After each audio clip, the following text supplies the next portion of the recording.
नमस्कार मैत्रिणींनो, मी विद्या स्वागत करते तुमचे माझ्या विद्या स्टिचिंग मिरेकल या यूट्यूब चॅनलमध्ये. तर आज आपण ब्लाऊजला हुक पट्टी आणि लूप पट्टी कशी लावायची ती पाहतोय. तर त्यासाठी आपल्याला काय करायचं, सर्वात अगोदर ब्लाऊज हे व्यवस्थित स्टिच करून घ्यायचे. तर स्टिच करून झाल्यानंतर आधी ते आपल्याला व्यवस्थित असं ठेवून बघायचं.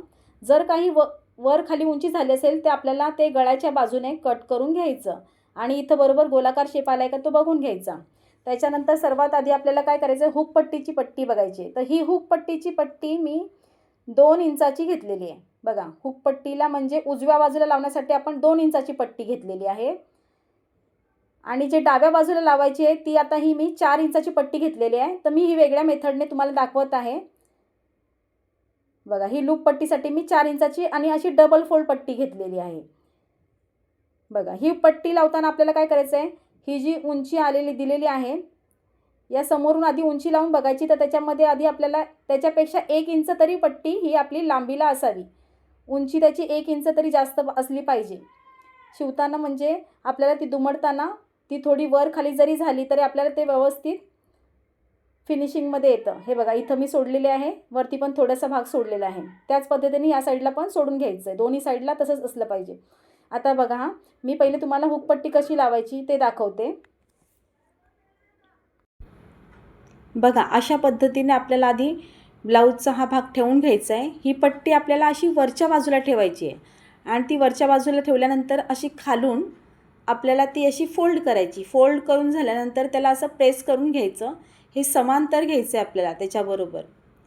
एकदम व्यवस्थित स्ट्रेट ठेवायची आहे ती. ब्लाऊज जसं शिवलं आहे त्याची खालची बाजू आहे त्याच्याबरोबर स्ट्रेट आली पाहिजे.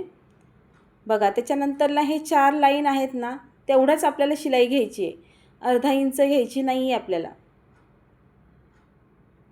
बघा, ह्या 4 लाईनवरतीच आपण ही शिलाई करून घ्यायची. अर्धा इंचापेक्षा 1 लाईन कमी.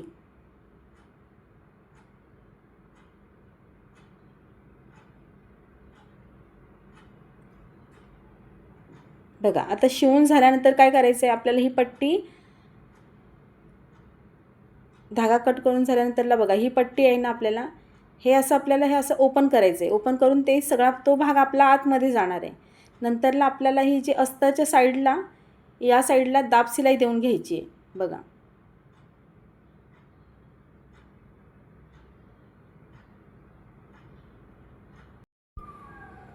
बघा, अशा पद्धतीने आपण ही व्यवस्थित दाब शिलाई देऊन घ्यायची आहे. कट करून घेतल्यानंतरला काय करायचं, आपल्याला एकदा फोल्ड करून परत एकदा फोल्ड करायचं.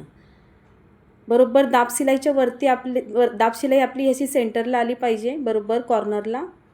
त्या पद्धतीनं आता काय करायचं, हा थोडा भाग आहे तो आपल्याला आडवा भाग आहे तो आधी असा थोडा शिवून घ्यायचा आहे पुढं येऊन आणि मग परत स्ट्रेट यायचं आहे. मग इथून अशी स्ट्रेट शिलाई करून घ्यायची आहे. म्हणजे काय होईल, खालचा भाग जो ओपन राहील तोही बंद होऊन जाईल. बघा, या पद्धतीने आपण व्यवस्थित लाईन हे करून घ्यायची आहे. बघा, एकदम फिनिशिंगमध्ये आपली ही हुक पट्टी तयार झालेली आहे. बघा, फिनिशिंग बघू शकता तुम्ही किती छान आहे त्याची. बघा, आता आपल्याला डावा भाग घ्यायचा आहे.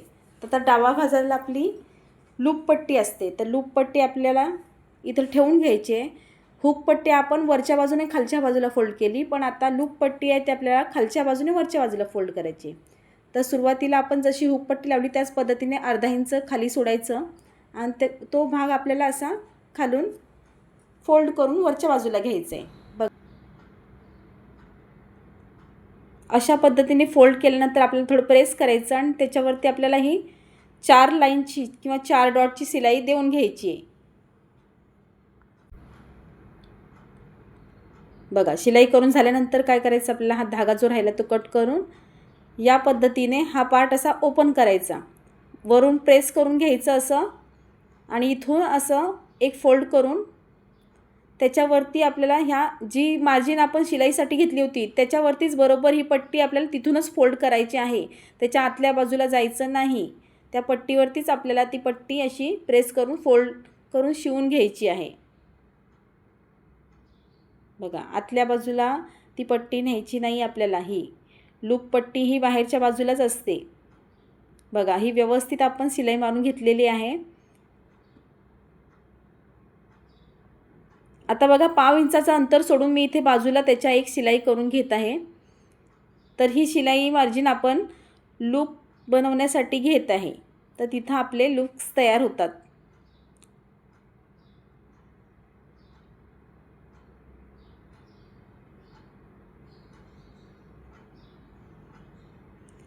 बघा, वरती जे पण काही एक्स्ट्रा पट्टी राहिली असेल ती आपल्याला अशा पद्धतीने कट करून घ्यायची. याची सुद्धा आपल्याला कट करून घ्यायची.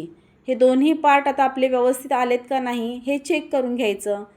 बघा, हे सरळ ठेवल्यानंतर जर काही खाली वर झालं असेल तर आपण अशा पद्धतीने कट करून घ्यायचं.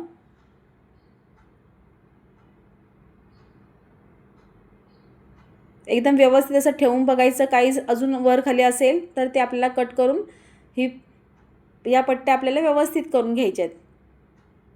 बघा, हे ठेवल्यानंतर आता आपलं हे समांतर आणि व्यवस्थित झाले स्टिच. बघा, आता ह्या दोन्ही पट्ट्या आपण एकत्र ठेवून झाल्यानंतरला ते सरळ येतात, लाईनमध्ये येतात का बघायचं.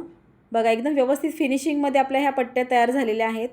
हुक पट्टी आणि लूप पट्टी हे एकावर एक ठेवून बघायचं. वर खाली झालं आहे का ते एकदा चेक करून घ्यायचं. वर खाली जर झालं असेल तर त्याला आपल्याला कट करून व्यवस्थित करून घ्यायचं. तर अशा पद्धतीनं आपली ही सगळी स्टिचिंग पूर्ण झालेली आहे. जर व्हिडिओ तुम्हाला जरी हेल्पफुल वाटला असेल तर व्हिडिओला लाईक सबस्क्राईब करायला विसरू नका. व्हिडिओ पूर्ण बघितल्याबद्दल धन्यवाद.